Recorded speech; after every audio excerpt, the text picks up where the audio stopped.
नमो रिहन्ताणं नमो सिद्धाणं नमो आयर्याणं नमो उवज्जायाणं नमो लोये सव्वसाहु एषो पञ्चनमुक्कारो सव्वपावपणासनो मङ्गलानं च सव्वेसिं पदमं हवै मङ्गलम् धर्मला શ્રી શાંતિનાથ પ્રભુ એના પૂર્વભવની એક ઘટના બહુ જાણીતી છે. મેઘરથ રાજા છે. એક દિવસ એક કબૂતર અને એક બાજ બંને એમની પાસે આવી પડે છે. કબૂતર ખોળામાં પડે, બાજ સામે ઊભું. કબૂતર થોડુંક પીખાઈ ચૂક્યું છે, ફફડતું ધ્રુસતું માંડ માંડ બિચારું ખોળા સુધી પહોંચ્યું છે. એની આંખો, એનો ફફડાટ એક જ વસ્તુ સૂચવે છે કે મને બચાવ્યું. અને સામે પેલું બાજ એ મેઘરથ રાજાને એટલું જ કહે છે કે રાજન, હું બાજ છું, હું આ કબૂતરની જેમ દાણા ખાઈને જીવી ન શકું. મારો ખોરાક માંસ અને આ મારો ખોરાક, તમારે એ બાજ મને આપી દેવું જોઈએ. મેઘરથ કરે તો શું કરે? જો બાજને બચાવવા જાય છે તો કબૂતર મરે છે, કબૂતરને બચાવવા જાય છે તો બાજની ભૂખનું શું? કેમ કે એ પણ 2 દિવસથી ભૂખ્યું છે, માંડ માંડ એને શિકાર મળ્યો છે. એક ક્ષણે મેઘરથ એક જ નિર્ણય લે છે. બાજને કહે છે કે તારે જીવતું માંસ જોઈએ અને બીજા કોઈ જીવનું માંસ હું મારા પોતે તને લેવા દઉં એ બનવાનું નથી, મારા શરીરનું લઈ લે. અને પછીની ઘટના જાણીતી છે કે માંસ મૂકતા જ ગયા, આખો પગ કાપીને મૂકી દીધો અને છતાં પણ પેલું ત્રાજવું એ નમ્યું નહીં. બરાબર છે. અને છેલ્લે તો પછી દેવ પ્રગટ થયા, બધું બરાબર. પ્રશ્ન મારો ત્યાં છે કે મેઘરથની જે અહિંસા હતી એ અહિંસામાં માત્ર કબૂતર માટેનો પ્રેમ નહોતો, બાજ માટેનો પણ પ્રેમ હતો. કબૂતરને બચાવ્યું એ વસ્તુને આપણે બહુ હાઇલાઇટ કરીએ છીએ મેઘરથની કથામાં, પણ મહત્વની વાત એ છે કે રાજા હતો, 4 સૈનિકને કીધું હોત કે બાજને ઉપાડીને બહાર મૂકી આવો, 4ને કીધું હોત કે બાજને ગમે તે રીતે ભગાડી મૂકો, તો થઈ શકત ને. પણ એમને બાજનો પણ તિરસ્કાર નથી કર્યો, બાજને પણ હેરાનગતિ નથી થવા દીધી. આપણા ઘરે કદાચ એવું બને કે બિલાડી આવે અને બિલાડી આપણા ઘરમાં બેઠેલા કબૂતર પર ઝાપટ મારે, આપણે કબૂતરને બચાવવાની મહેનત કરીએ, પણ એક ક્ષણે બિલાડી માટે તિરસ્કાર હોય, એક ક્ષણે બિલાડી માટે જુગુપ્સાની હીન ભાવ હોય, આવું બનતું હોય છે. મહત્વની વાત એ છે કે મેઘરથે તો પોતાના પ્રેમમાંથી બાજને પણ બાકાત નથી રાખી. એમને એક જ વસ્તુ વિચારી છે કે જેમ આ કબૂતર મારા પ્રેમનું અધિકારી છે એમ બાજ પણ છે. કબૂતર એની ભૂમિકાએ વર્તી રહ્યું છે, એનો ધર્મ છે દાણા ખાવા અને પોતાનો જીવ બચાવવો, અને બાજની ભૂમિકા છે કે બીજા પક્ષીઓને પોતાનો ખોરાક બનાવવો. આ સૃષ્ટિનો ક્રમ છે, આ કુદરતના કાનૂન છે. હું કોઈ જીવ માટે જુગુપ્સા કે હીનભાવ તિરસ્કાર લાવી શકું નહીં. એક ક્ષણે પણ એમને બાજની વાતને તોડી નથી નાખી, માત્ર એનો વિકલ્પ રજૂ કરી દીધો છે. બાજને બહાર નથી મુકાયો. આપણે તો ઘરમાં કબૂતર પર હુમલો કરનારી બિલાડી, એને દૂધ નહીં પીવડાવીએ, એને ધક્કા મારીને બહાર કાઢીશું. ફરક સમજજો. આપણે એ બિલાડીને પણ વિકલ્પ નહીં આપીએ. આપણે એક ક્ષણે એ નહીં વિચારીએ કે બિલાડી પણ મારા પ્રેમની અધિકારી છે જેટલું પેલું કબૂતર છે. કારણ કે આપણા મનમાં અહિંસાનો અર્થ થાય છે કોઈને બચાવવા. અહિંસાનો અર્થ એ નથી થતો કે કોઈના આત્માને પ્રેમ આપવો. જો તમે આત્માને પ્રેમ કરવાનું શીખ્યા હોત તો તમે માત્ર બચાવવાની ભૂમિકામાં ન હોત. મેઘરથ એક ક્ષણે ભલે અરિહંત નથી પણ આરહંત્ય પ્રગટી ચૂક્યું છે. એમને જે પણ પગલું લીધું છે એ અરહંત્યનું પગલું છે. આપણે અરિહંતની ઉપાસના તો 360 દિવસ કરી લઈશું. અરિહંતની ઉપાસના કરીએ ને ત્યારે આપણી સામે કોઈક પ્રતિમા હોય છે, કોઈક નામ હોય છે, કોઈ ચરિત્ર હોય, કોઈ કથા હોય, એમના દ્વારા થયેલો કોઈ ચમત્કાર હોય, અને એટલા માટે આપણે એને વળગીએ, એને પૂજીએ, બધું જ બને.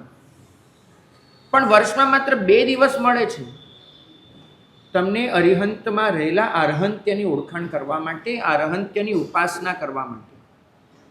અરિહંત માટે છે 360માંથી 2 બાદ કરો તો 358 દિવસ. આજે અરિહંતની ઉપાસનાનો દિવસ નથી, આજે અરહંત્યનો, અરિહંત પદનો છે. અરિહંત કોઈ વ્યક્તિ છે જે આવે છે, જાય છે. અરિહંત કોઈ વ્યક્તિ છે જે પોતાની સાથે કોઈ કથા લખાવી જાય છે. અરહંત્ય એ તો ત્રૈકાલિક છે. ક્ષેત્રે કાલે ચ સર્વસ્મિન. આપણે જ્યારે બોલીએ છીએ અરહંત્યમ પ્રણિદધ્મહે, કોઈ પણ ક્ષેત્ર લો, કોઈ પણ કાળ લો, અરહંત્ય ત્યાં જડી જવાનું છે. અરિહંત દરેક ક્ષેત્રમાં નથી હોતા, અરિહંત દરેક કાળમાં નથી હોતા, અરહંત્ય બધે જ હોય છે. અરિહંત એક સીમિત તત્વ છે, અરહંત્ય નિસીમ છે. આપણે એ ભૂલી જઈએ છીએ કે વ્યક્તિ આ શાસનમાં ક્યારે પણ પૂજનીય હોતી જ નથી, ક્યારે પણ નહીં. વ્યક્તિમાં રહેલા ગુણો જ પૂજનીય હોય છે, પણ એ ગુણો અમૂર્ત હોવાથી આપણે ત્યાં સુધી સીધા ન પહોંચી શકીએ. માટે આલંબન રૂપમાં આપણે કોઈ વ્યક્તિને પકડવી પડે છે, પ્રતિનિધિ રૂપમાં એની પૂજા કરવી પડે છે. આજે દિવસ છે અરહંત્યને સમર્પિત થઈ જવાનો અને એને પૂરેપૂરું અનુભવી લેવું. પૃથ્વીના અણુએ અણુમાં આ અરહંત્ય પથરાયેલું છે. અરિહંત કોણ છે એ ઓળખવા માટે તમારે દેરાસરે જવાનું છે. અરિહંત કોણ છે, પણ અરિહંત કેવા છે એનો અનુભવ તો તમે આ સૃષ્ટિના કણે કણમાં કરી શકો છો. જ્યારે ઉપમિતિ ભવ પ્રપંચાકાર લખે છે કે આ સૃષ્ટિમાં જેટલું પણ સત ધરબાયેલું છે, આ સૃષ્ટિમાં જેટલું પણ શુભ પથરાયેલું છે, આ સૃષ્ટિમાં જેટલું પણ સત સચવાયેલું છે, એ તમામ ધરબાયેલું, પથરાયેલું, સચવાયેલું સત, શુભ, શુદ્ધ વાસ્તવમાં અરહંત્યનો જ અંશ છે, વાસ્તવમાં અરહંત્યનું જ પ્રકટીકરણ છે, બીજું કશું જ નથી. અરહંત્યને અનેક અનેક સ્વરૂપે અનુભવી શકાય છે. સ્વયંમાં અરહંત્ય પ્રગટાવવા માટે કદાચ, અરિહંતની શીખ લેવા માટે કદાચ જિનાલય એક બંધારણ છે આપણું, પણ અરહંત્યનો જો અનુભવ કરવો હોય, એનાથી પ્લાવિત થવું હોય, તો એક ઘટના, એક જગ્યા એવી નથી હોતી કે જ્યાં અરહંત્યનો અનુભવ ન કરી શકો. તકલીફ એટલી જ છે કે અરહંત્ય ખરેખર શું છે એ આપણે હજુ સમજવાનું બાકી છે. મને કોઈ પૂછે કે સાધુતા શું, તો મારો જવાબ કયો હશે કે જડનો રાગ છોડવો એ સાધુતા છે. બરાબર? હું જે જડના મોહમાં ફસાયેલો હોઉં એવા કોઈ પણ જડનો રાગ છોડી દઉં એ મારી સાધુતા છે. બરાબર? તો સાધુતાની શરૂઆત ક્યાંથી છે? જડનો રાગ છોડવાથી. ધર્મની શરૂઆત ક્યાંથી છે? જડનો રાગ છોડવાથી. પણ અરહંત્ય શું છે? જડનો રાગ છોડવો એ સાધુતા છે, જીવને પ્રેમ કરવો એ અરહંત્ય છે. આપણે બે સાથે કામ પાડીએ છીએ, એક જડ સાથે અને એક જીવ સાથે. આપણે જડના રાગ પર એટલું બધું ફોકસ કર્યું કે આપણી બધી જ બાધાઓ, આપણા બધા જ નિયમો આખરે તો કોઈને કોઈ રીતે જડ સાથે જોડાયેલા. એક જીવ દીક્ષા લઈને નીકળે ને, આપણને એમ થઈ જાય કે આને સંસાર છોડ્યો અને આપણે બાધા લઈને ઊભા થઈએ કે આજથી મેસુક બંધ, નહીં ખાવું. બરાબર? લઈ લે. પણ આ તો તમે જડનો રાગ છોડવાની મહેનત કરી. વાસ્તવમાં દીક્ષા એ જડનો રાગ છોડવાની મહેનત નથી, કેમ કે એ તો સૃષ્ટિના કેટલાય ધર્મોમાં છે, કેટલોય જડનો રાગ છૂટતો હોય છે. સંયમ એ વાસ્તવમાં જીવને પ્રેમ કરવાની ઘટના છે. અને ત્યારે આપણને એમ ન થાય કે આજ સુધી જીવનમાં જે પ્રેમ નહોતો એ પ્રેમ પ્રગટાવવાની બાધા લો. શરૂઆત અંશોને ઓળખવાથી કરવી પડે. તમે ક્યાંક એક નાનકડું પણ સૌંદર્ય જુઓ ત્યારે અરહંત્ય યાદ આવે છે. તમે ક્યાંય કંઈક નાનકડો સદ્ગુણ જુઓ ત્યારે અર્હંત્ય એ તમારી સામે પ્રગટી રહ્યું છે એવો અનુભવ થાય છે. ભાગ્યશાળી. એક મા પોતાનું વાત્સલ્ય ઢોળે ને એ પણ અર્હંત્યનો જ અંશ છે. એક પિતા પોતાના બાળકને સાચવી લે એ પણ અર્હંત્યનો જ અંશ છે. તમે તકલીફમાં હો અને એક મિત્ર તમારી બાજુમાં આવીને બેસી જાય અને એક વહાલસોયો હાથ તમારા ખભે મૂકી દે કે ભાઈ તારે સાથે છું, એ પણ અર્હંત્યનો જ કોલ હોય છે. કોઈ તમે તકલીફમાં હો અને હસીને એટલું કહી દે ને કે ભાઈ ચિંતા નહીં કર, બધું સારું થઈ જશે, એ વાસ્તવમાં અર્હંત્ય જ મોકલેલો સંદેશો હોય છે. કેમ કે આ સૃષ્ટિમાં પ્રગટતો એક પણ શુભ વિચાર અર્હંત્યના પ્રગટીકરણ વગર શક્ય જ નથી. આપણે છીએ કે અરિહંતને 24માં તો સીમિત કર્યા, પણ અર્હંત્યને પણ સીમિત કરી દીધું. નહીં ભાગ્યશાળી. મેં કહ્યું હતું અહીં પાણી વાપરવા બેસીએ એ પહેલાં પણ આપણા પ્રશ્ન હોય છે કે એક નૌકાર ગણાય કે 3 ગણાય. આવા પ્રશ્ન કરો છો, બરાબર છે? ક્યારે એ નથી વિચારતા કે એ નૌકાર એ તમારા દ્વારા થતું સૃષ્ટિને સમર્પણ છે, એ તમારા દ્વારા અપાતી અર્હંત્યને અંજલિ છે. તમે કબૂલ કરો છો કે આ મારા સુધી જે પાણી પહોંચ્યું, જે મારા સુધી આ આહાર આવ્યો, એ વાસ્તવમાં આ સૃષ્ટિના અનેક તત્વોએ આપેલા બલિદાનનું પરિણામ છે. આ સૃષ્ટિના પ્રકૃતિના તત્વોએ વરસાવેલી મારા પરની કરુણા છે. તમે જ્યારે આંખ બંધ કરો છો ને અને આંખ બંધ કરી અને એ નૌકાર પણ જ્યારે ગણો છો ત્યારે તમારું રોમે રોમ એ કૃતજ્ઞતાથી પુલકિત થવું જોઈએ. આ પૃથ્વી, આ પાણી, આ હવા, આ સમગ્ર ચૈતન્યમય છે અને એ ચૈતન્ય તમારા સુધી પહોંચી રહ્યું છે.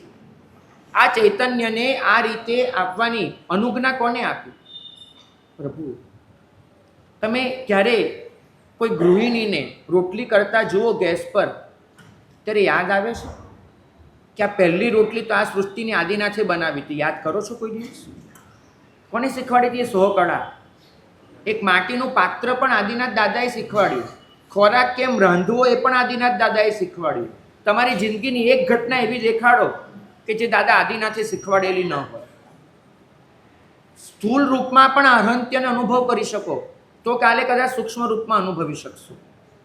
કોઈ દિવસ કોઈ ગૃહિણીને જોઈ અને યાદ આવ્યું કે ભાઈ આ તો દાદા આદિનાથે શીખવાડેલું છે? નહીં. ભાગ્યશાળી પાપ પુણ્યના ખ્યાલોમાં એટલા રમો છો ને કે કૃતજ્ઞતા અને ધન્યવાદને પૂરેપૂરા વિસરી જાઓ છો. બિલકુલ વિસરી ગયા છો. જડનો પ્રેમ છોડવાની મહેનત ઘણી કરી છે. જીવને પ્રેમ કરવાની મહેનત બહુ જ ઓછી છે, બહુ જ ઓછી. એટલું જજમેન્ટલ માઇન્ડ થઈ ગયું છે. સતત 2 ડાયરી લઈને ફરીએ છીએ, એક સફેદ ને એક કાળી. ફટાફટ કોઈનું નામ લખી નાખીએ છીએ કે આ સફેદમાં, આ કાળીમાં. અને કાળીમાં તો સપ્લિમેન્ટરી પર જોડવી પડે એટલી ડાયરીઓ ભરતા જઈએ છીએ કે આવો આવો. છોડો. અરિહંતે ક્યારે પણ તમારી અને મારી પાત્રતા જોઈ નથી અને પાત્રતા વગરનું વર્ત્યા છે. આજે તમારી અંદર અર્હંત્યને પ્રગટાવવાનું છે. ક્યાં સુધી અરિહંત તમારી સામે હશે એ પ્રશ્ન છે. અરિહંત તમારી સાથે હોવા જોઈએ. સામે છે એની પૂજા કરી શકાશે, જે તમારી સાથે છે એને તો પ્રગટાવી શકાશે. આજે નક્કી કરવાનું છે કે જો અરિહંત કોઈની પાત્રતા જોવા નથી બેસતા અને વરસી પડે છે તો હું કેમ ન કરી શકું? ભાગ્યશાળી.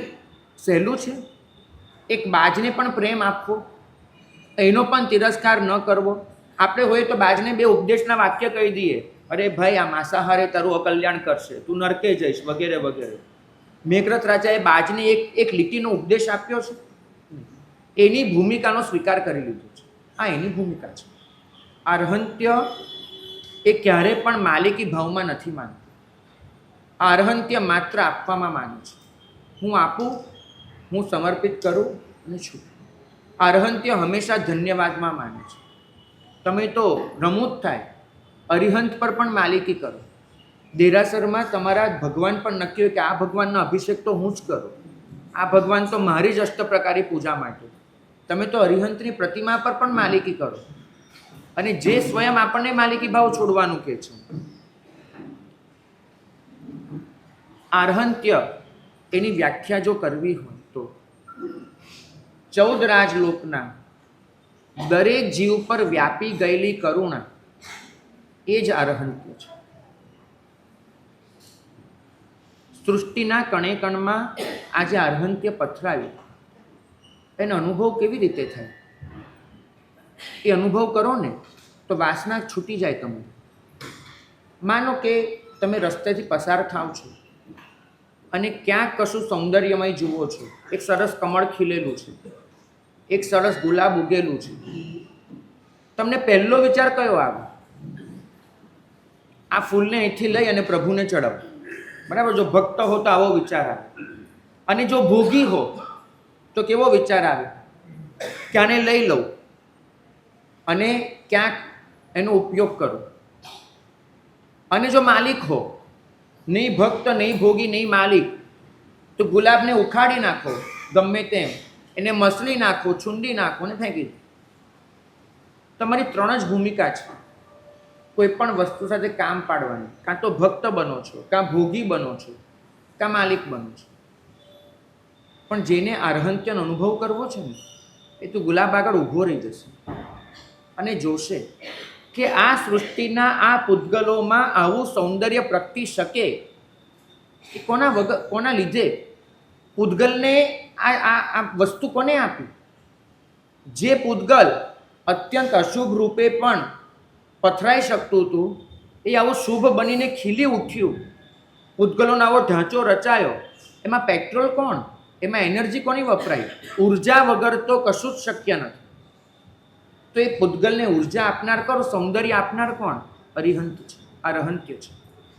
એક ગુલાબ પણ આર્હંત્યની કરુણા વગર અહીંયા ખીલી શકતું નથી. આ સૃષ્ટિનું એક નાનકડું સૌંદર્ય પણ એની કરુણા વગર હોઈ શકતું નથી. પણ આપણે છીએ કે ક્યારેય એ અનુભવ નથી કરતા. પરિણામ એ આવે છે કે જિંદગી આખી પસાર થઈ જાય છે. શુભ અને સતની ઘણી બધી નોંધ લેવામાંથી ચૂકાઈ જવાય છે, બહુ ચૂકાઈ જવાય છે. અરિહંતે પોતાની ઓળખાણ સતત તમારી સામે પાથરી છે, પણ આપણે નથી કરી શકતા. તમને કોઈ પૂછે કે તમે કોણ છો, આવો પ્રશ્ન કોઈ પૂછે, અને તમે ઓળખાણ કઈ આપશો? તમે જે પણ ઓળખાણ આપશો ને, એમાં તમે સકલ જીવ સૃષ્ટિથી અલગ પડી જવાનું છે. તમે ઓળખાણ આપશો, ધારો કે શરૂ કરું કે હું બાદર છું, સૂક્ષ્મથી અલગ પડી ગયા. તમે ઓળખાણ આપશો હું ત્રસ્ત છું, સ્થાવરથી અલગ પડી ગયા. તમે ઓળખાણ આપશો કે હું મનુષ્ય છું, બાકીની 3 ગતિથી અલગ પડી ગયા. તમે ઓળખાણ આપશો કે હું જૈન છું, અજૈનોથી અલગ પડી ગયા. તમે ઓળખાણ આપશો હું શ્રાવક છું, જેને 12 વ્રત નથી સ્વીકાર્યા, એનાથી અલગ પડી ગયા. તમારી દરેક ઓળખાણ તમને આ સૃષ્ટિના બીજા જીવોથી ડિસ્કનેક્ટ કરી રહી છે. અરિહંતને કોઈ પણ પૂછે કે તમે કોણ છો, અરિહંતની એક જ ઓળખાણ હોય, હું આત્મા છું. કારણ કે આ એક જ ઓળખાણ એવી છે જે તમને આ સૃષ્ટિના 14 રાજલોકના તમામ જીવો સાથે કનેક્ટ કરી શકે. બીજી તમામ ઓળખાણો એ તમને કોઈક જીવથી અલગ પાડી દેશે. એક આત્મા એવી ઓળખાણ છે જે તમને બધા સાથે જોડી દેશે. અને અરિહંત એમના ચિત્તમાં હું આત્મા છું, એના સિવાય બીજી કોઈ પણ ઓળખાણ ક્યારેય હોતી નથી, ક્યારેય. આ સૃષ્ટિને ટકાવી લેવાનું, આ સૃષ્ટિમાં બેલેન્સ જાળવવાનું કામ આર્હંત્ય જ કરે છે. આપણે 9 તત્વમાં શીખીએ કે ધર્માસ્તિકાય એ અન્ય દ્રવ્યોને ગતિમાં સહાયક બને, અધર્માસ્તિકાય અન્ય દ્રવ્યોને સ્થિતિમાં સહાયક બને. પણ ધર્માસ્તિકાય પાસે આ કરાવનાર કોણ? અધર્માસ્તિકાય પાસે આ બધું કરાવનાર કોણ? આ આર્હંત્ય. આર્હંત્ય એ જેને જે જોઈએ એ રૂપમાં પ્રગટે છે. કોઈકને આર્હંત્યની કૃપાના પરિણામે સોના જેવા માણસ મળે છે, કોઈકને સોનાના બિસ્કિટ મળે છે, જેને જે જોઈએ મળે છે. ધર્માસ્તિકાય રૂપે જ્યારે આર્હંત્ય પરિણમે છે ત્યારે ગતિમાં સહાયક બને છે. અધર્માસ્તિકાય રૂપે પરિણમે છે ત્યારે સ્થિતિમાં સહાયક બને છે. એક ચારિત્રવંત આત્માને પૂછો તો પણ જવાબ મળશે કે દેવગુરુની કૃપા. એક તપસ્વીને પૂછો તો પણ જવાબ મળશે દેવગુરુની કૃપા. તપસ્વીને તપના રૂપમાં ફળે છે, ચારિત્રવંતને ચારિત્રના રૂપમાં ફળે છે, જેને જ્ઞાન જોઈએ છે એને જ્ઞાનના રૂપમાં ફળે છે, જેને ધ્યાન જોઈએ છે એને ધ્યાનના રૂપમાં ફળે છે. એક જ કરુણા એ તમારી ભૂમિકા, તમારી પાત્રતા, તમારી ઈચ્છા એ મુજબ પરિવર્તન પામતી રહે છે. વાસ્તવમાં એક દીકરો એનું માથું દુખે અને આંસુ માતાની આંખમાંથી નીકળે ત્યારે સમજવું કે અર્હંત્યનું જ પ્રકટીકરણ છે. કારણ કે એક ક્ષણે એક જીવ બીજા જીવની ચિંતા કરી રહ્યો છે. આ સૃષ્ટિમાં દરેક જીવ સ્વાર્થમાં જ ડૂબેલો હતો, સ્વાર્થમાં. તમને કદાચ ખબર હશે, નાગણ એનો સૌથી મોટો ખોરાક કયો હોય? તમે કોઈ પણ પ્રાણી શાસ્ત્રીને પૂછો કે એક નાગણ, એક સાપણ, એનો સૌથી મોટો ખોરાક કયો હોય? પોતાના બચ્ચા. એક નાગણ પોતે પોતાના કેટલા 10-8 બચ્ચાને ખાઈ જતી હોય છે. જે બચ્ચા એનામાંથી એની પાસેથી ભાગી છૂટે એ જ બચ્ચા બચી જતા હોય છે. વિચાર કરો કે તમે એવા નથી અને તમે તમારા બાળકની ચિંતા કરો છો. આ કોને નાખ્યું તમારે? અર્હંથી. હા, ભાગ્યશાળી. મોહ અને પ્રેમ વચ્ચે એક તફાવત સમજવાનો પ્રયત્ન કરજો. મોહ છે ને એ સ્વાર્થમાં રમતો હોય છે, પ્રેમ નિસ્વાર્થ હોય છે. એક માં બીજાના બાળકને પોતાનું નથી ગણી શકતી, એના પ્રેમની ખોટ નથી, પ્રેમની સીમિતતા છે. અર્હંત્ય જ આ સૃષ્ટિના દરેક જીવને પોતાનું બાળક ગણી શકે છે. એ સિવાય એ ત્યાં સુધી પહોંચવાની બધાની તાકાત નથી હોતી, પણ એનો અંશ બધામાં હોઈ શકે છે. તો એક માતા એ પોતાના બાળકને જો નિસ્વાર્થપણે પ્રેમ આપતી હોય તો એ અર્હંત્યનો જ અંશ છે. એને મોહ ગણવાની ભૂલ નહીં કરતા. મોહ હંમેશા સ્વાર્થમાં રમે છે. જો માતા એક ક્ષણે એમ વિચારે કે આ બાળક મોટું થશે, મારી સારવાર કરશે, મને સાચવશે, માટેને દૂધ પીવડાવું, તો એ મોહ છે. પણ એ બેઠેલી આ કોઈ પણ માતાને પૂછી જુઓ કે તમે તમારા બાળકને દૂધ પીવડાવ્યું ત્યારે મોટો થઈને મારી સારવાર કરશે એવી ભાવનાથી પીવડાવ્યું હતું? નહીં. એ તમને સાચવશે એ રીતે પીવડાવ્યું હતું? જ્યાં સ્વાર્થ છે ત્યાં મોહ છે, જ્યાં નિસ્વાર્થ પ્રેમ છે ત્યાં અર્હંત્ય છે. મને તો મારા ગુરુએ આટલું શીખવાડ્યું છે, નક્કી માનજો. કેમ કે નિસ્વાર્થ પ્રેમ, એક આત્મા બીજા આત્માની સ્વાર્થ વગર ચિંતા કરે એ અર્હંત્ય વગર શક્ય જ નથી. ભલે ચોક્કસ અર્હંત, સંપૂર્ણ અર્હંત્યની તાકાત છે કે 14 રાજલોકના દરેક જીવને પ્રેમ આપે. આપણી તાકાત ઓછા જીવની હોય, પણ ધીમે ધીમે એ જ તાકાત એનું વિસ્તરણ કરતા જવાનું છે. એક વાત નક્કી માનજો, હું કોઈનો નથી અને કોઈ મારું નથી. આ તો છે ને બાળ જીવો માટે અપાયેલો વૈરાગ્ય છે. જે બાળ જીવ અત્યંત મોહ, માયા, મમતા, વાસનામાં પડ્યો છે એને શીખવાડવા માટે આવો વૈરાગ્ય આપવો પડે છે કે હું કોઈનો નથી અને કોઈ મારું નથી. આવું કરવું પડે છે. પણ એ જ વૈરાગ્યની પરાકાષ્ઠાએ જ્યાં અર્હંત્ય પ્રગટ થાય છે ત્યાં તો વાક્ય એ હોય છે, હું બધાનો છું, બધા મારા છે. સાધુતાની શરૂઆત અહીંથી થઈ શકે. કદાચ વાસનામાં ફસાયેલા હો તો વૈરાગ્યની પહેલું પગલું આ રીતે માંડી શકાય કે હું કોઈનો નથી ને કોઈ મારું નથી. એક અરિહંત એવું કહી શકે હું કોઈનો નથી ને કોઈ મારું નથી? એવું અરિહંત કહી શકે? નહીં. વૈરાગ્યની પરાકાષ્ઠાએ વિતરાગતા આવતી હોય છે અને એ વિતરાગતા એ તો એક જ વાક્યમાં સમાય છે, હું બધાનો છું, બધા મારા છે. અને જ્યાં આ ભાવના આવે છે ત્યાં જ આવે છે ક્ષેત્રે કાલે ચ સર્વસ્મિ. કોઈ પણ ક્ષેત્રમાં, કોઈ પણ કાળમાં અર્હંત્ય એટલે ઉપસ્થિત છે કેમ કે અર્હંત્ય બધાને પોતાના ગણ્યા છે. અહીં તો તમે એક એક ઘટના જોજો અર્હંત્યના પ્રકટીકરણની. જ્યારે શંભવનાથ પ્રભુનો જન્મ થવાનો હતો, જે નગરમાં જન્મ્યા શંભવનાથ, એમના જન્મના 6 મહિના પહેલા જ્યોતિષી આવ્યા હતા રાજ દરબારમાં અને એને કઈ આગાહી કરી હતી? કોઈને ખબર છે? આગાહી કઈ કરી હતી? આ નગરમાં હવે પછી 12 વર્ષનો ભયંકર દુકાળ પડશે આ આખા રાજ્યમાં, અને સૌએ આ રાજ્ય છોડીને જતા રહેવું પડશે. દુકાળ એટલો ભયંકર હશે કે તણખલું પણ આ રાજ્યમાં બચવાનું નથી. કોઈ જીવતી તત્વ આ રાજ્યમાં હોઈ નહીં શકે. આવી આગાહી કરી હતી એ રાજ જ્યોતિષીએ. રાજા પ્રજા બધા ઉપડી ગયા. હવે શું, હવે શું? રાજાએ પોતાની રીતે પગલાં ભર્યા, પ્રજાએ પોતાની રીતે ભર્યા. તમને આજે કોઈ આગાહી કરે કે 6 મહિના પછી એવો દિવસ આવવાનો છે કે 12 વર્ષ સુધી અનાજનો એક દાણો મળવાનો નથી, તમે 6 મહિના કેવી રીતે કાઢશો? તમારા એ 6 મહિના કેવા તોફાની અવસ્થામાં વીતશે. એ ગોદામો, એ અનાજ, એ લૂંટાલૂંટ, એ સંગ્રહખોરી બધું જ ચાલશે.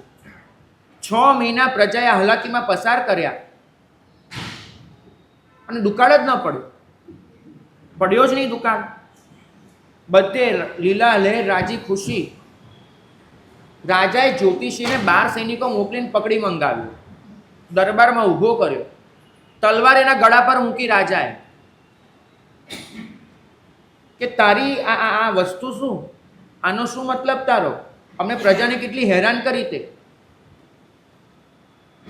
પેલો રાજ જ્યોતિષે હાથ જોડી ગયો કે માલિક, મારી કોઈ ભૂલ નથી, મારું જ્યોતિષશાસ્ત્ર બિલકુલ ખોટું નથી. તમે બધા જેવા સામૂહિક પાપ કરીને જન્મ્યા છો આખા રાજ્યની પ્રજા કે એને 12 વર્ષની હાલાકી ભોગવવી જ પડે, એવા પાપ કરીને જન્મ્યા છો. તો કે થયું કેમ નહીં? તો કે તમારી પટરાણીના ગર્ભમાં રહેલો જીવ એને થવા ન દીધું. તમારા સૌના સામૂહિક પાપની સામે એકનું પુણ્ય ચડી ગયું. એને તમારા સૌના પાપને રોક્યા અને અહીંયા લીલા લહેર આ સુકાળ ટકાવી રાખ્યું. એ બાળકનો જન્મ થયો ત્યારે નામ પાડવામાં આવ્યું સંભવ. આપણે પેલો સસલાનો સ કરી દીધો, સંભવ કરીએ, બાકી એમાં સાચું નામ હતું સંભવ. તાલવ્ય સ, શરણાઈનો સ. શમ એટલે સુખ, અને જેનાથી સુખ જન્મ્યું એ સંભવ. ભાગ્યશાળી પૂછવામાં આવ્યું કે આવું કેમ? કેમ કે ગયા ભવમાં એ સંભવનાથનો જીવ એ જ્યારે પોતે ત્રીજા ભવે વિસ્થાનકની આરાધના કરે ત્યારે હૃદયમાં એક જ પરિણામ, હું જે સંઘનો સભ્ય, હું જે સમાજનો સભ્ય, એ સંઘ, એ સમાજ, એનો એક પણ જીવ ભૂખ્યો સૂવો ન જોઈએ. એનો એક પણ જીવ એ તરસ્યો કે ભૂખ્યો રહેવો ન જોઈએ. બસ એક જ ભાવના. અને આ ભાવનાને એવી ઘૂંટી પોતાનાથી થાય એવા તો કામ કર્યા. પરિણામ એ આવ્યું, એ પુણ્ય એવું તો ઘૂંટાઈ ગયું, એવું તો બંધાઈ ગયું, એ ભાવના એવી તો રસાઈ ગઈ કે બીજા ભાવમાં જ્યારે જન્મ થયો, ગર્ભમાં અવતર્યા છે, ભાવના અખંડ છે ગયા ભાવમાં. ન કોઈ ભૂખ્યું હોય, ન કોઈ તરસ્યું હોય, અને એક સંભવનાથની ભાવના એને આખા રાજ્યને અભયદાન આપ્યું. આખા રાજ્યમાં સુકાળ ટકાવી લીધું. આ અર્હંત્ય છે, બીજું કશું જ નથી. જ્યાં નિસ્વાર્થ પ્રેમ છે, જ્યાં બીજા જીવની ચિંતા છે, જ્યાં હું બધાનો ને બધા મારા, બસ આ જ ભાવના છે, ત્યાં અર્હંત્ય છે. આ સૃષ્ટિમાં વર્તતું એક સૌંદર્યનો નાનકડો અંશ હોય કે પછી વાત્સલ્યનો, શૌર્યનો, કશાનો પણ કોઈ પણ સદ્ગુણનો નાનો અંશ હોય, વાસ્તવમાં એ અર્હંત્યનો અંશ હોય છે. અર્હંત્યનો, જો આપણે એમ કહેતા હોઈએ કે અનંત ગુણો લઈને મારો માલિક બેઠો છે, તો અનંત ગુણ એટલે કયા ગુણ? બધા છે. એક ચેતક પોતાની શરણે આવેલા હલ્લ વિહલ્લને એમ કહી દે કે હું જીવતું છું ત્યાં સુધી તમને કોઈ લઈ જઈ ન શકે, એ ચેતકનો બોલ અર્હંત્યનો બોલ છે. કેમ કે બીજા જીવની ચિંતા છે. અને તમે ટ્રેનમાંથી નીચે પડી જતા હો અને તમને કોઈ ખાલી હાથ પકડીને બચાવી લે ને, એ હાથ પણ વાસ્તવમાં અર્હંત્યનો હાથ હોય છે. અનુભવ કરતા શીખ્યા છો? જો અનુભવ કરશો ને તમને લાગશે કે અર્હંત્યના વલય તો મારી આસપાસ સતત વીંટળાયેલા છે. હું જ્યાં પણ જઉં છું અર્હંત્ય મારી સાથે હોય છે. અહીં તો ખાલી બોલી લઈશું જીનો જયતિ સર્વત્ર, માત્ર બોલી લઈશું જીનો જયતિ સર્વત્ર. આ સર્વત્ર શબ્દ પર ગૌર કર્યો કોઈ દિવસ? ખાલી પ્રાર્થના છે કે જિનેશ્વર ભગવાન બધે જ જય પામે છે. એ સર્વત્ર ક્યાં, બધે ક્યાં? અનુભવ કર્યો કોઈ દિવસ? જો અનુભવ નહીં કરો તો બોલેલા શબ્દો એ માત્ર તમારા શબ્દો રહી જશે, એ પ્રાર્થના નહીં બને, ક્યારે પણ નહીં બને. બે વસ્તુ છે તમારી પાસે, જળ છે અને જીવ છે. જળનો ઉપયોગ કરવાનો હોય, જીવને પ્રેમ કરવાનો હોય, બરાબર ઊંધું કરી રહ્યા છે. કોઈ પણ જીવ તમારી પાસે સામે આવે એટલે પહેલો થાય કે આનો કેવી રીતે લાભ લેવાય, આનો ઉપયોગ કેવી રીતે કરે, બરાબર. જ્યારે જીવ આવે છે ત્યારે ઉપયોગની ચિંતા થાય છે, અને જળ આવે એને પ્રેમ કરી બેસો છો. આ કોઈ પણ જળ વસ્તુને શીખવાડ્યું હતું પ્રભુએ, એકદમ બરાબર શીખવાડ્યું હતું. પ્રેમ કરજો, ઉપયોગ કરજો, પ્રેમ કરજો, ઉપયોગ કરજો, બરાબર. પણ ખબર નહીં, બોલતા બોલતા પેલી ઠોકર ખાઈ જવાય ને એમ ફરી ગયું. પ્રેમનો ઉપયોગ બરાબર ઊંધું કરી લીધું, જીવનો ઉપયોગ ચાલુ કર્યો, જડને પ્રેમ ચાલુ કરી દીધો.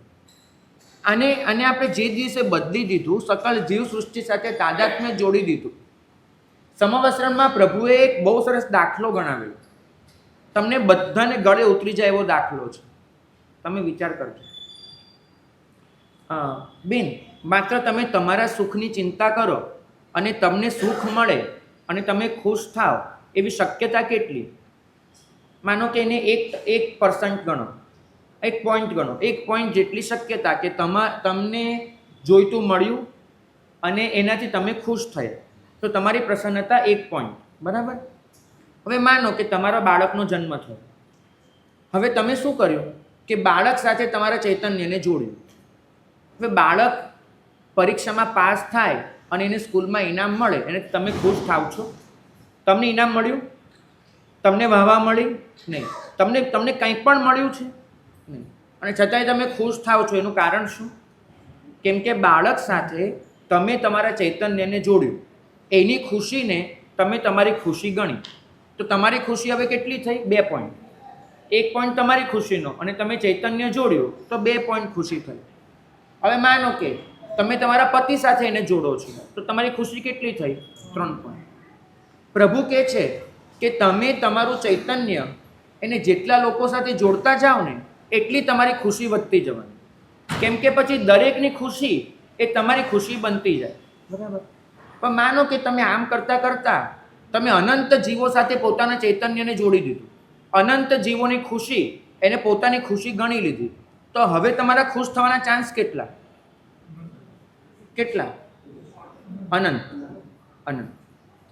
જે વ્યક્તિ માત્ર સ્વની પરિધિમાં સીમિત છે એને ખુશ થવાનો ચાન્સ બહુ જ ઓછો છે, એની પ્રસન્નતાનો ચાન્સ બહુ જ ઓછો છે. પણ જેને અનંત જીવો સાથે પોતાના ચૈતન્યને જોડી દીધું, એના માટે ખુશીના ચાન્સ કેટલા છે? અનંત. હવે એમાં ફરક નહીં પડે.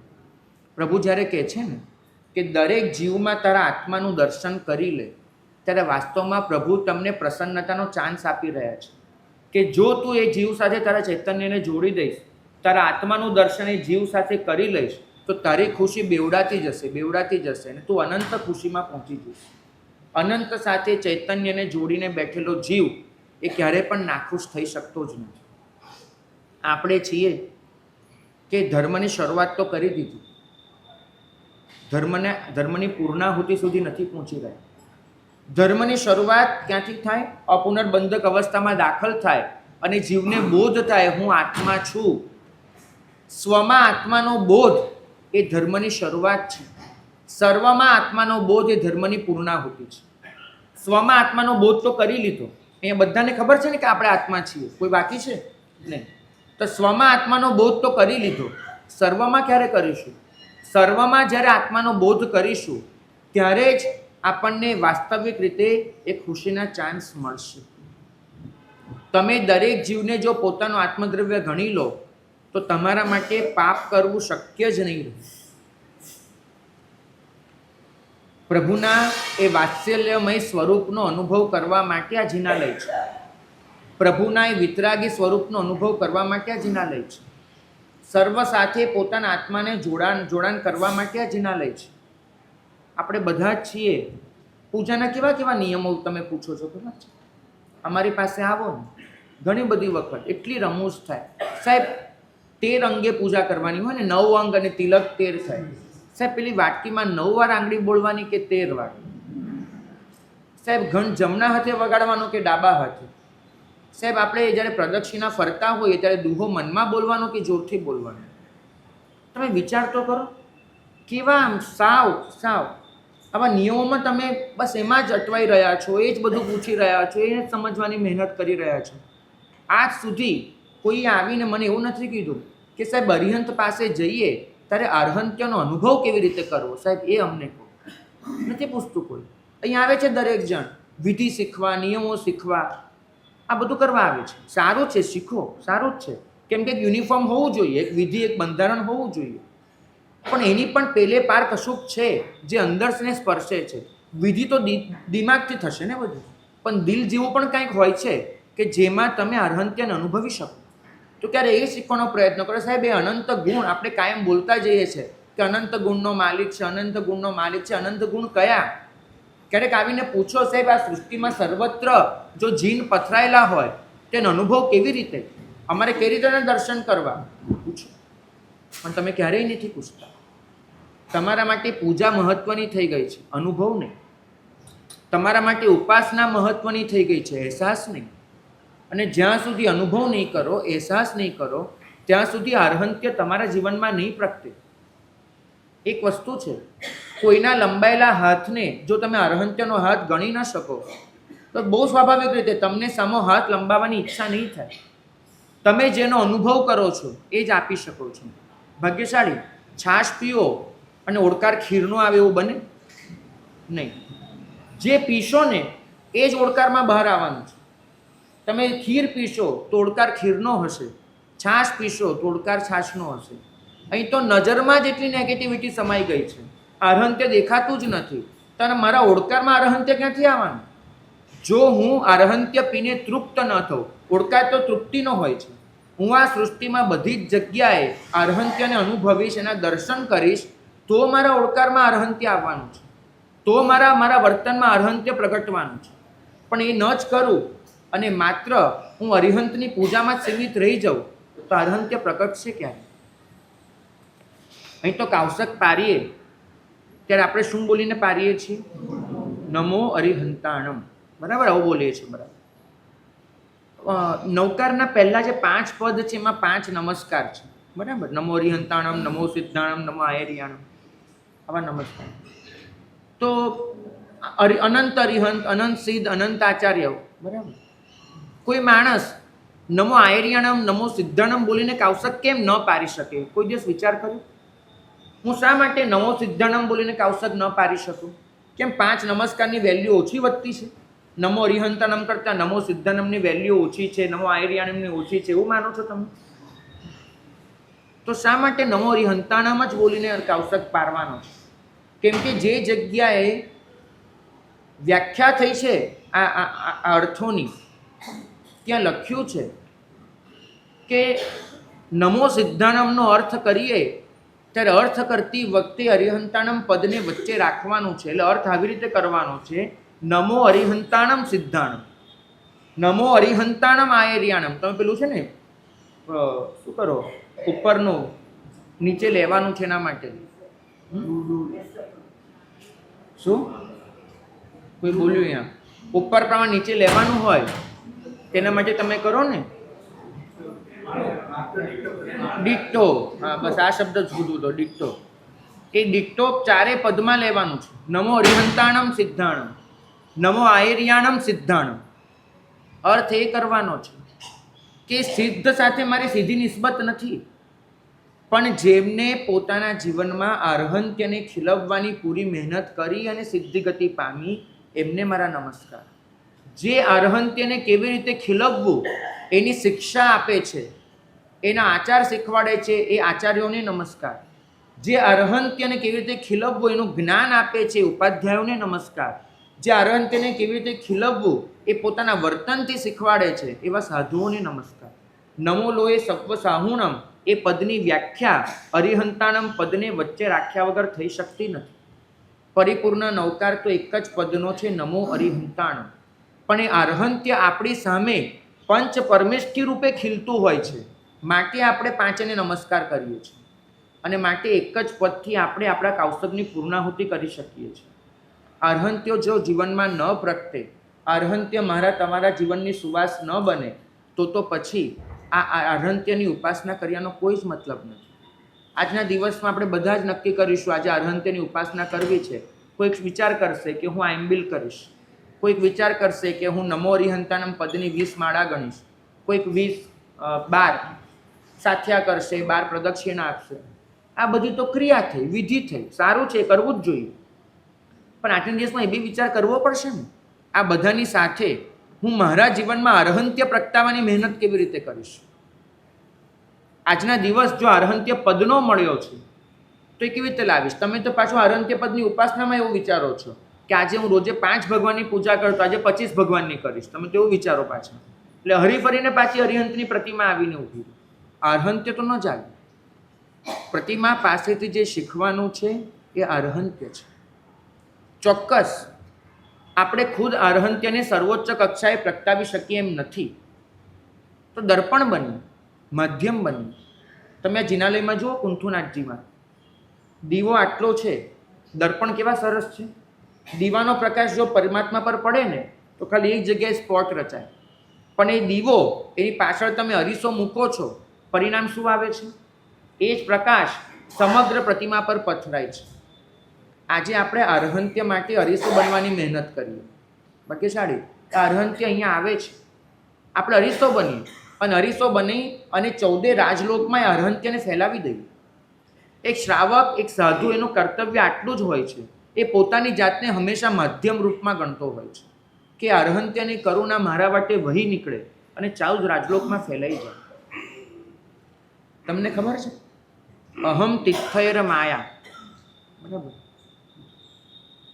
આમાં આવતી શિવાદેવી કોણ છે? તમને ખ્યાલ છે?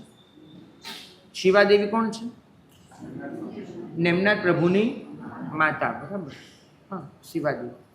હવે આ ગરબડ કોના મગજથી ચાલુ થઈને મને આજ સુધી નથી ખબર, કેમ કે ત્યાં શિવાદેવી તરીકે નેમનાથ પ્રભુની માતાનો કોઈ સંદર્ભ જ નથી. આ આખી ગાથાનો વાસ્તવિક અર્થ જે મહાપુરુષોએ સમજાવ્યો છે એટલો અદ્ભુત છે. તમે વિચાર કરો, શિવાદેવી હોય તેમને શું લખવું જોઈએ? અહમ નેમિનાહ માયા, હું નેમિનાથની માતા, એવું લખે ને. મારે પૂછવું છે કે મહાવીર સ્વામી, એમને જન્મ આપનાર માતા કોણ હતા? ત્રિશલા હતા, બરાબર છે? પણ મહાવીર સ્વામીમાં રહેલું અર્હંત્ય, એને જન્મ આપનાર માતા કોણ હતી? હા, શું દેવાનંદા? દેવાનંદાએ અર્હંત્ય જન્મ આવ્યું? નહીં. મહાવીર સ્વામીમાં રહેલું અર્હંત્ય, એને જન્મ આપનાર માતા કોણ હતી? કોણ? સવી જીવ કરું શાસન રસી એ ભાવના, બરાબર છે? આ ભાવનાએ અર્હંત્યને જન્મ પ્રગટાવ્યું છે, બરાબર સમજજો. અરિહંતના શરીરને જન્મ આપવાનું કામ માતા કરી શકે છે, માતા અર્હંત્યને જન્મ ન આપી શકે. અર્હંત્યને જન્મ તો પેલી ભાવના જ આપતી હોય છે. સર્કલ જીવ સૃષ્ટિ સાથેના કલ્યાણની કામના. ત્યાં પણ મારે શાસન પમાડવું છે એ ભાવના મુખ્ય નથી હોતી, મારે સર્વનું કલ્યાણ કરવું છે એ ભાવના મુખ્ય હોય છે. અને કલ્યાણ કરવાના માર્ગ તરીકે શાસન આવતું હોય છે. તો નેમિનાથ, એમને જન્મ આપનાર શિવાદેવી, પાર્શ્વનાથ જન્મ આપનાર વામા માતા, આદિનાથ એમ જન્મ આપનાર મરુદેવા, મહાવીર સ્વામી જન્મ આપનાર ત્રિશલા, બરાબર? આ બધા તો તે ભગવાનના શરીરને જન્મ આપનારી માતા છે, તીર્થંકર માતા નથી. જ્યારે આ શ્લોકમાં તો કહે છે અહમ તીર્થયર માયા, હું તીર્થંકરની માતા છું. નામ નથી લખ્યું, એક સર્વ ઓળખાણ છે. અને અનંત તીર્થંકરોને જન્મ આપનારી માતા એક જ છે, એક જ, સર્વ કલ્યાણની કામના. તો અહમ તીર્થયર માયા, અને પછી પોતાનું નામ આપે છે શિવાદેવી, તુમ્હ નયર નિવાસી, તમારા નગરમાં રહેનારી એવી શિવાદેવી, હું માતા છું તીર્થંકરની, તમારા નગરમાં રહેનારી. આ શિવા કોણ? એનો સાચો અર્થ મળે છે 10મું અંગ છે પ્રશ્ન વ્યાકરણ. એ પ્રશ્ન વ્યાકરણમાં લખ્યું છે કે શિવાનો અર્થ થાય છે સકલ જીવ સૃષ્ટિના કલ્યાણની કામના. શિવા એટલે અહિંસા, શિવ એટલે મંગલ, શિવા એટલે સકળ સૃષ્ટિના મંગલની ભાવના. આ જ શિવા છે. અને આ શિવા દેવી એટલે કે પેલી ભાવના એ માતાના રૂપમાં ઉપસ્થિત થાય છે કે ભાઈ તમે લોકો 24 તીર્થંકરના શરીરને જન્મ આપનારી 24 માતાને ઓળખો છો, પણ એ તેને શરીરને જન્મ આપ્યો. 24/24 તીર્થંકરમાં રહેલા અરહંત્યને જન્મ કોને આપ્યો? મેં આપ્યો. અને એ અનંત તીર્થંકરને જન્મ આપનારી હું જ છું. અહમ તીર્થૈરમાયા, હું તીર્થંકરની માતા છું, શિવાદેવી. અને એમ કહે છે કે તુમ્હ નયર નિવાસીની, મને તમારા નગરમાં વસાવી લો. નગરના અર્થ પ્રાકૃતમાં બે થાય. એક નગરનો અર્થ શહેર અને એક નગરનો અર્થ થાય તમારી પોતાની વિચારધારા, તમારી પોતાની ચિત્તધારા. એને નગર કહેવાય. મને તમારા ચિત્તમાં સ્થાન આપી દો. તુમ્હ નયર નિવાસીની બનાવી દો. તો શું થશે? અમહ શિવમ તુમ્હ શિવમ. તમે જ્યાં પણ જશો ને તમારું પણ કલ્યાણ હશે, તમારા લીધે બીજાનું કલ્યાણ હશે. જે શંભવનાથની વાત કરી, સ્વનું કલ્યાણ જ્યાં પણ જાય ત્યાં સર્વનું કલ્યાણ. અમહ શિવમ તુમ્હ શિવમ અશિવો વસમમ શિવમ ભવતુ સ્વાહા. તમે જ્યાં પણ જશો તમારી આસપાસનું ઓરાચક્ર એવું હશે કે તેમાં આવનાર દરેકનું માત્ર ને માત્ર કલ્યાણ હશે. તમે ઊભા રહેશો, ઉપદ્રવ શમી જશે. તમે ત્યાં જશો, બધું શાંત પડી જશે. તમે જોજો કેટલાય જીવો છે ને એટલી શાંતિમાં ગરકાવ હોય કે આવીને ઊભા રહે ને બધાની વચ્ચે, ગમે એટલા વેર ઝેર બધું હોય, શાંત પડી જાય, શાંત. પેલો વાઘ મહામુનિ પાસે બેઠો હોય શાંત થઈને, એ વાઘને મહામુનિએ કોઈ સંદેશો ન આપ્યો હોય કે વાઘ હવે બોધ પામ, બહુ જીવને માર્યા, હવે બંધ કર, આવો કોઈ સંદેશો ન આપ્યો હોય. એ વાઘની ઓરામાં એવી શાંતિ જડી જાય કે ત્યાંથી હલે નહીં અને બેસી રહે ત્યાં સુધી શાંત ને શાંત બેસી રહે. અશિવો વસમમ શિવ. અનંત તીર્થંકરની માતા આવીને તમારી પાસે ખોળો પાથરે છે કે મને તારા ચિત્તમાં વસાવી લે ભાઈ, તો તારું પણ કલ્યાણ, તારા હાથે બધાનું કલ્યાણ.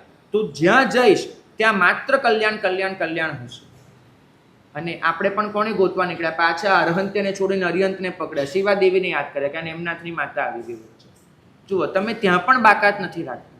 આજે અનુભવી લેવું છે અરહંત્યને, અને આ અરહંત્યને અનુભવી અને એટલું જ કહેવું છે કે મારા ચિત્તમાં સકલ જીવ સૃષ્ટિ માટે ક્યારે આ કરુણાનો પરિણામ પથરાય.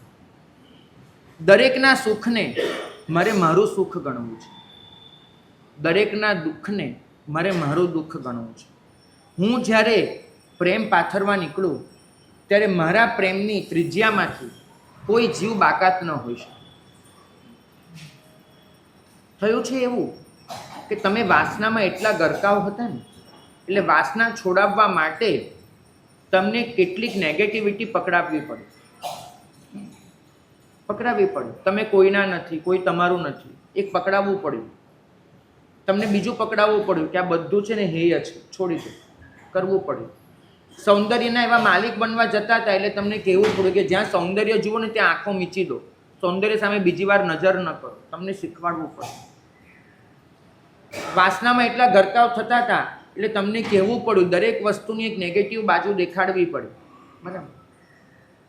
તમને ખબર છે એક કેટલું અદ્ભુત ઉદાહરણ છે બપ્પા ભટ્ટી સુરી મહારાજનું. બહુ ગંભીરતાથી આ ઉદાહરણને સમજવા જેવું છે.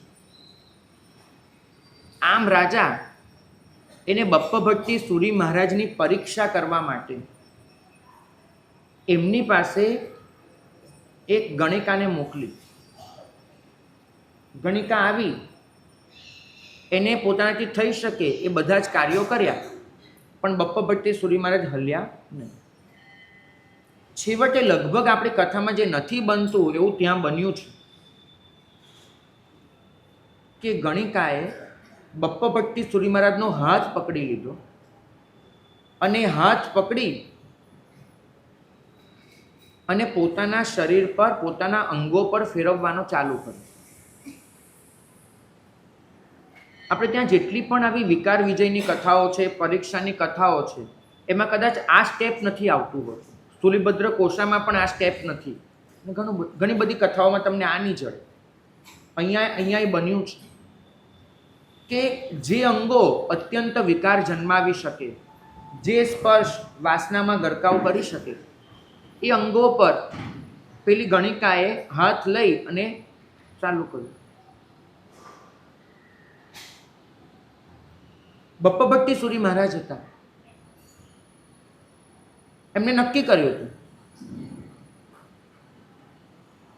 કે જે પણ થાય હું બેઠું છું. અને મિનિટો વીત્યા પછી પણ એમનામાં વિકાર કે વાસનાની એક રેખા પણ ન જાગે. પેલી સ્ત્રીએ પૂછ્યું કે આટલો સુવાળો સ્પર્શ કે જેના માટે પુરુષ મરી પડે અને તમને એની પણ કોઈ અસર નહીં, કેમ કેમ આવું કેવી રીતે બને? અને એ વખતે બપ્પા ભટ્ટી સુરીમાં જે જવાબ આપ્યો ને, મને લાગે છે કે વાસનાને જીતવા માટે આનાથી વધારે શ્રેષ્ઠ ઉપાય બીજો હોઈ નહીં શકે. એ જવાબથી જે ઇંગિત થતો હતો. બપ્પા ભટ્ટી સુરી મહારાજે કહ્યું કે બેન, આ અંગો પર જ્યારે હાથ ફરતો હતો અને કોમળ સ્પર્શ અનુભવાતો હતો ત્યારે મારા મનમાં એક જ વિચાર ચાલતો હતો કે અત્યાર સુધી માત્ર શાસ્ત્રોમાં વાંચ્યું હતું કે અરિહંતનો સ્પર્શ કેવો કોમળ હોય છે, અરિહંત જ્યારે માથે હાથ મૂકે ત્યારે કોમળતા કેવી અનુભવાતી હોય છે, એમનું શરીર કેટલું કોમળ હોય છે. માત્ર શાસ્ત્રોમાં એ વાક્યો વાંચ્યા હતા, એનો અંશ આજે અનુભવ્યો કે અરિહંતની કોમળતા આવી હશે. તમે વિચાર કરો, જ્યાં તમે આવા સ્પર્શમાં પણ અરિહંતનો સ્પર્શ અનુભવતા હો, બિચારી વાસના ક્યાં ઊભી રહે? તો મને સમજાવો તમે. આમ એનું ગજુ કેટલું ઊભું રહેવાનું? પણ વાત એ કરવાની કે જે જીવ અરિહંતના પ્રેમમાં ગળાડૂબ બની જાય છે એને આ સૃષ્ટિની કોઈ વાત ક્યારે પણ આકર્ષિત નથી શકતી. જો ચોક્કસ બપ્પા ભટ્ટી સુરીમાં જ એક ક્ષણે વિચાર કરવા ગયા હોત ને કે આ સ્પર્શ એનાથી મારે બચવાનું છે, આ સ્પર્શ મારામાં વિકાર ન જન્માવે એનું મારે ધ્યાન રાખવાનું છે, આ સ્પર્શ મારી અંદરની વાસના ઉછળી ન જાય એનો ખ્યાલ કરવાનો છે, તો કદાચ પતનની સંભાવના ઊભી હોત, કદાચ ઊભી હોત. કેમ કે તમારી મક્કમતા થાય. પણ તમે તો એના દ્વારા પણ ઓર ઊંડા પ્રેમમાં ગરકાવ બની રહ્યા છો. તમે તો એના દ્વારા પણ અરિહંત સુધી જઈ રહ્યા છો. તો પછી નક્કી માનજો કે તમારી વાસનાનું કોઈ સ્થાન જ નથી બચવાનું. ચોક્કસ આપણે આવા ઝેરના પારખા ન કરે, આપણે આવા પ્રયોગમાં ન પડે, પણ એટલું વિચારવાનું કે આનાથી એટલી શીખ લેવાય કે જે ક્ષણે બધું જ બદલાઈ જાય એ ક્ષણે પણ જો મારા ચિત્તમાં અર્હંત્યનો જ અનુભવ બસતો હોય તો હું પોતે ટકી જવાનું છું. હું ક્યાંય એમાંથી ખલાસ નહીં થઈ જઉં. ભાગ્યશાળી એક નાનકડો એક્સિડન્ટ થાય અને એમાં પણ આપણને કોઈ બચાવી લે, એના માટેની કૃતજ્ઞતા આખી જિંદગી ભૂલતા નથી હોતા. તો તમારો દરેક શ્વાસ આખરે કોઈકના બલિદાનની નિપજ છે. તમારા જીવનની દરેક ઘટના આખરે કોઈકના બલિદાનની નિપજ છે. એના માટે આપણે કશું અનુભવ જ ન કરીએ તો કેમ ચાલે? આ સૃષ્ટિની સ્થિતિ સમજાવો. એક હોડી તળાવમાંથી જઈ રહી છે. 20 લોકો એ હોડી પર બેઠા છે અને 20 જણ હલેસા મારે છે હોડીને. બરાબર? હલેસું વાગે 20 જણનું એક દિશામાં, તો હોડી કઈ દિશામાં ગતિ કરશે? એક સરખી રીતે જશે ને. હલેસા 20 જણ એક સરખી રીતે મારે તો હોડી એક દિશામાં ચાલ્યા કરે. પણ માનો કે 20માંથી એક જણ હલેસું ઊંધી દિશામાં લગાડે છે, તો હવે હોડી કઈ દિશામાં ગતિ કરશે? જુદી દિશામાં ન જાય, આગળ જાય. પણ હવે શું થશે? એક જણ ઊંધું હલેસું મારે તો બાકીના 19માંથી એક જણ એની તાકાત પેલાની નેગેટિવની તાકાતને રોકવામાં વપરાશે. એટલે હવે 18 જણની તાકાત આગળ તરફની ગતિમાં, એક જણની તાકાત પાછળ તરફ ગતિ ન થાય ડેમેજ કંટ્રોલમાં, અને એક જણની તાકાત એ પાછળ તરફ લગાડી રહ્યું છે. પણ હોડીની ગતિ કઈ તરફ? આગળ. માનો કે 2 જણાએ ઊંધા હલેસા મારવાના ચાલુ કર્યા, તો હોડીનું શું થાય? ગતિ આગળ થાય પણ ધીમી પડે. પણ 3 જણ ઊંધા હલેસા મારે, 4 મારે, 5 મારે, 6 મારે, તો પછી ઘટતું. પ્રભુ એટલું જ ફરમાવે છે કે આ સૃષ્ટિમાં ઊંધા હલેસા મારનાર વધારે છે કે સીધા હલેસા મારનાર? ઊંધા હલેસા મારનાર વધારે છે. તો તમે લોકો જે સીધા હલેસા મારનાર છો, તમારી જવાબદારી થાય છે કે બધાની તાકાતને ઓળંગી જાય એવી તાકાતથી હલેસા લગાડવા. અને આ સૃષ્ટિની નૌકાને સત તરફ ગતિ કરાતી રહી. એ અસત તરફ ગતિ ન થાય એટલું ધ્યાન રાખવું. ભાગ્યશાળી કેટલા પણ લોકો ઊંધા હલેસા મારતા હોય. તમે અરિહંતના ઉપાસક છો અને અરિહંતનું ઉપાસક જ્યારે અરહંત્યનું હલેસું મારે ને એની તાકાત પેલા કરતાં વધારે હોય. પણ તમારે એ હલેસું પકડવું પડે, તમારે સંકલ્પ લેવો પડે. આજે સંકલ્પનો દિવસ છે. 9 દિવસના 9 સંકલ્પ હશે. અરહંત્યની ઉપાસના કરીએ સંકલ્પનો દિવસ છે. હું થોડાક સંકલ્પ આજે કરાવીશ અને એ સંકલ્પ દ્વારા આપણે અરહંત્યની ઉપાસના કરીશું. આંખો બંધ કરજો, હાથ જોડજો, અરહંત્યનો અનુભવ કરવા પ્રયત્ન કરજો. અત્યારે તમને ખબર છે અરહંત્ય અનુભવાઈ રહ્યું છે. આ એક ઠંડી હવા આવી રહી છે જે આપણને ગરમીમાંથી બચાવી રહી છે. જો આ ઠંડી હવાને અરહંત્યના અનુભવ તરીકે ન જોઈ શક્યા ને તો આ વ્યાખ્યાનનો કોઈ જ મતલબ નથી. તમને સુખ આપે એવું આ સૃષ્ટિનું કોઈ પણ તત્વ એ વાસ્તવમાં અરહંત્યનું પરિણામ છે, ભૂલશો નહીં. બરાબર? તમને પ્રેમ આપે એવું આ સૃષ્ટિનું કોઈ પણ તત્વ એના દિલમાં એ પ્રેમ જગાવનાર અરહંત્ય છે, ભૂલશો નહીં. એના દિલમાં એક ક્ષણે અરહંત્ય એ પલાઠી મારીને બેસી ગયું છે. કેટલાક પ્રશ્નોના જવાબ તમને ક્યારેય નથી મળતા હોતા. શાલિભદ્ર શેને લીધે શાલિભદ્ર બન્યા? કોઈને જવાબ ખબર છે? સંગમે ખીર વહોરાવી હતી, બરાબર, એટલે શાલિભદ્ર બન્યા. આ કાર્યકારણ ભાવ તો ખબર છે ને?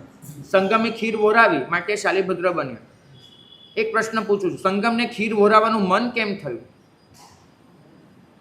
એનો જવાબ કોની પાસે છે? શાલિભદ્રને 99 પેટીનો જવાબ ખબર છે, પણ સંગમને ખીર વહોરાવાનું મન કેમ થયું? જિંદગીમાં પહેલી વાર સાધુને જોયા પછી એક ક્ષણે એના ચિત્તમાં અરહંત્ય પગલાં માંડીને બેસી ગયું. એને સંગમને શીખવાડ્યું કે આપી દે, આપી દે, આ ખીર આપી દે. એ ખીર સામે સંગમને ખબર હતી આટલી ખીરની સામે 99 પેટી ઉતરવાની છે, એને ખબર હતી નહીં. તો આ નિસ્વાર્થ ભક્તિ એ સંગમના ચિત્તમાં કોને લાગ્યું? અરહંત્ય. અરહંત્ય તમારું કલ્યાણ કરતું હોય છે. આ તમે કલ્યાણમાં હંમેશા એ જ પૂછો છો 99 પેટી કેમ ઉતરી? ખીરથી. કોઈ દિવસ એ પ્રશ્ન પૂછો કે ખીર વહોરાવાનું મન ક્યાંથી થયું? એના જવાબમાં તમને અરહંત્ય સિવાય કાંઈ ન જોઈએ. કોઈ પણ શુભ બુદ્ધિ અરહંત્ય સિવાય શક્ય જ નથી. એ થાય છે એ ક્ષણે અરહંત્ય હોય છે. અને એ અરહંત્ય જો આપણામાં પ્રગટે તો આપણી પણ બુદ્ધિ હંમેશા શુભમાં રહેવાની છે. આ શુભ આપણા જીવનમાં આવે એના માટે કેટલાક સંકલ્પ કરીએ. સકલ જીવ સૃષ્ટિને પ્રેમ કરવો. મારી સાથે બોલવું પડશે. એ અરહંત્ય છે. એ અરહંત્ય મારા જીવનમાં પણ પ્રગટે એવો સંકલ્પ કરું છું. આ સૃષ્ટિમાં જેટલું પણ શુભ છે, જેટલું પણ શુદ્ધ છે, જેટલું પણ સત છે, એ અરહંત્યનો અંશ છે. અને એ અરહંત્યના અંશને હું દરેક વખતે અનુભવીશ.